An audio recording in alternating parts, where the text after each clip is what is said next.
চট্টগ্রাম নগরীর কোতোয়ালি থানাধীন স্টেশন রোডে অবস্থিত বাঙালিয়ানা রেস্টুরেন্টে খাবার খাওয়ার পর দুই ব্যক্তি অসুস্থ হয়ে হাসপাতালে ভর্তি হয়েছেন বলে অভিযোগ উঠেছে।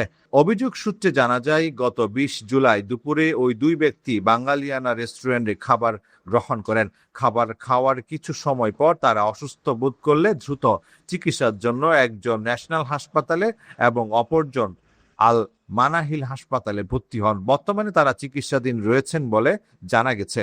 ভুক্তভোগীদের দাবি, রেস্টুরেন্টের পরিবেশিত খাবার খাওয়ার পরই তাদের শারীরিক অবস্থার অবনতি ঘটে। তারা বিষয়টি তদন্ত করে প্রয়োজনীয় আইনগত ব্যবস্থা নেওয়ার জন্য সংশ্লিষ্ট কর্তৃপক্ষের প্রতি আহ্বান জানিয়েছেন। গত 20 তারিখ 20শে জুলাই খুব সম্ভবত 1টা কি 2টা এরকম হবে, মানে টাইমটা অ্যাপ্রক্সিমেট আমার ইয়েতে নেই, মানে 1টা থেকে 2টা কাছাকাছি। তো আমি যাচ্ছিলাম কোতোয়ালিতে একটা কাজে, পথে স্টেশন রোড বাঙালি না পড়ছে, জ্যাম দেখলাম। তো খিদেও লাগছে, দুপুরের লাঞ্চের টাইম। পরে আমি, আমার ছোটো ভাই একজন, ও মোটরসাইকেল, আমরা দুজনে মোটরসাইকেলে ছিলাম। পরে দুজনে না মানে নেমে গেলাম যে খেয়ে নিই, ভাত খেয়ে নিই। পরে নামার পরে ওইখানে খাবার অর্ডার দিলাম, কোরাল মাছ আর সাদা ভাত।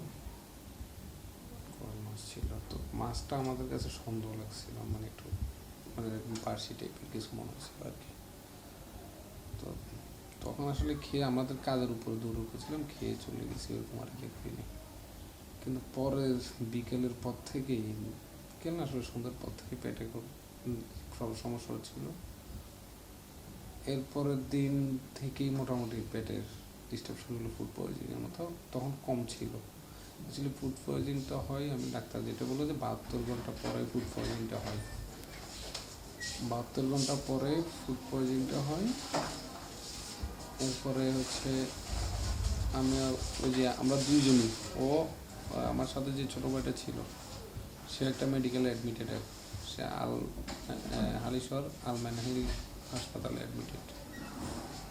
ওরও সেম সিমটম, বমি। ওর নাম কি? আলী, ফরহাদ আলী। ওইখানে সিসিটিভি ক্যামেরা চেক করলে দেখতে পারবেন। তো ওরও সেম বমি আর ডায়রিয়া। আমার গতকালকে, আমি প্রথমে পরশুদিন থেকে যখন ঝামেলা মানে পেটে নষ্ট হচ্ছে, গতকালকে সকালবেলা প্রথমে বাসায় ডাক্তার আনছে, প্রেসক্রিপশন আছে।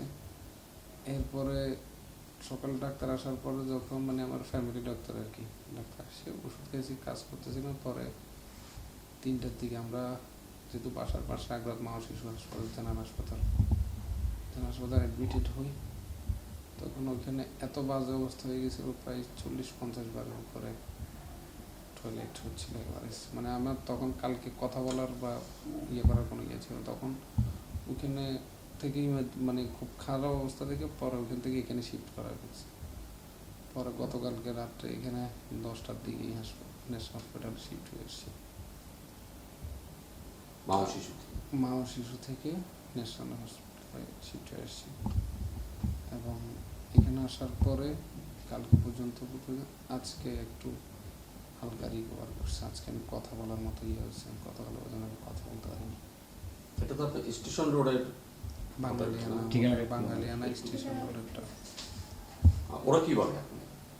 ওদের সাথে আমি যোগাযোগ না, আমি ইয়ে করছি যে আমি সুস্থ হয়ে ভোক্তা অধিদপ্তরে একটা মামলা করব, যে ওদের খাবারে নিরাপদ স্বাস্থ্য ভোক্তা অধিদপ্তরে একটা অভিযোগ করব, যেটা একটু জাস্টিফাই করার জন্য যে ওদের ওইখানে আসলে খাবারে কি এমন হয়ে গেছে যার কারণে আমার এই প্রবলেমটা হইল। আমি ডেফিনেটলি এটার একটা বিচার বলতে কি, আমি চাই যে ওদের এখানে ভোক্তা অধিদপ্তর হোক, স্পেশাল ম্যাজিস্ট্রেট হোক, অভিযান গিয়ে দেখুক যে তাদের আসলে খাবারে কোনো কেমিক্যাল এক্সট্রা কোনো কিছু দেওয়া হয় কিনা। কারণ কালকে আমার যে সিচুয়েশন আমি ফেস করছি, আমার সবাই বা আমার পুরো বন্ধু বান্ধব, আত্মীয় স্বজন, আমার ফ্যামিলি সবাই মনে করছে যে মানে একদম মনে হয় যেন মৃত্যুর দুয়ার থেকে একটা মানুষ 50-60 বার যদি ওয়াশরুমে যায়, তার পরিস্থিতি কী অবস্থা হয়। এবং সেখানে আমার কন্ডিশন এত খারাপ হয়ে গেছিলো, যার কারণে এখন আমাকে পরবর্তীতে রাত্রেবেলা ইমার্জেন্সি এখানে অ্যাম্বুলেন্স আবার এখানে নিয়ে আসা হয়েছিল। তো আমার কাছে সবগুলো আছে ডকুমেন্ট, ওই হাসপাতাল, আমার বাসার ট্রিটমেন্ট প্লাস এইটা আমি এগুলো সবগুলো নিয়ে আমি সুস্থ হলে আর আমি বক্তব্য অভিযোগ করবো। স্থানীয় সূত্রে আরো জানা গেছে, এর আগেও খাদ্যের মান স্বাস্থ্যবিধি সংক্রান্ত অনিয়মের অভিযোগে ভ্রাম্যমাণ আদালতের মাধ্যমে বাঙালিয়ানা রেস্টুরেন্টকে জরিমানা করা হয়েছিল। তবে ঘটনায় রেস্টুরেন্ট কর্তৃপক্ষের সাথে যোগাযোগ করলে তারা বলেন, এই বিষয়টাতে আমি বলবো যে কি এখানে যদি অনেকজন খানা খেয়ে যদি অসুস্থ হয়ে পড়ে তাহলে রেস্টুরেন্ট কর্তৃপক্ষ এটা দায় নিবে, এটা দায় দিতে হবে।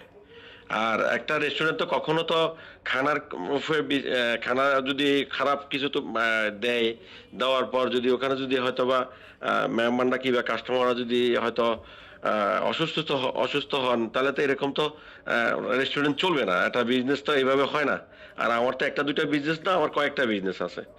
তো এখন এই ক্ষেত্রে আমি যে আসলে আপনাকে কি বুঝাবো আর কি বলবো এইটাও বুঝতেছি না। অসুবিধা নাই, আপনাদের এখানে সর্বশেষ 2022 সালে 29 জন তবে ভ্রাম্যমাণ আদালত প্রশাসন অস্বাস্থ্যকর পরিবেশে খাবার তৈরির অভিযোগে 10,000 টাকা জরিমানা করেছিল।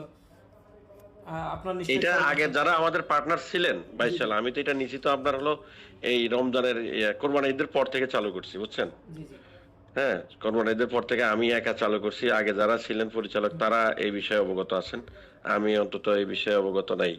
যে যারা পরিচালনা করছেন তারা জানতে পারবেন এই বিষয়টা, 22 সালের ঘটনাটা। আমি কোরবানি ঈদের পর থেকে চালু করছি এটা। ভাই, এ বিষয়ে নিরাপদ খাদ্য কর্তৃপক্ষ, সিটি কর্পোরেশন এবং সংশ্লিষ্ট প্রশাসনের পক্ষ থেকে তদন্ত করে ঘটনার প্রকৃত কারণ উদ্ঘাটনের দাবি জানিয়েছে সচেতন নাগরিকরা। ডাক্স নিউজ, PIB 71 টিভি, চট্টগ্রাম।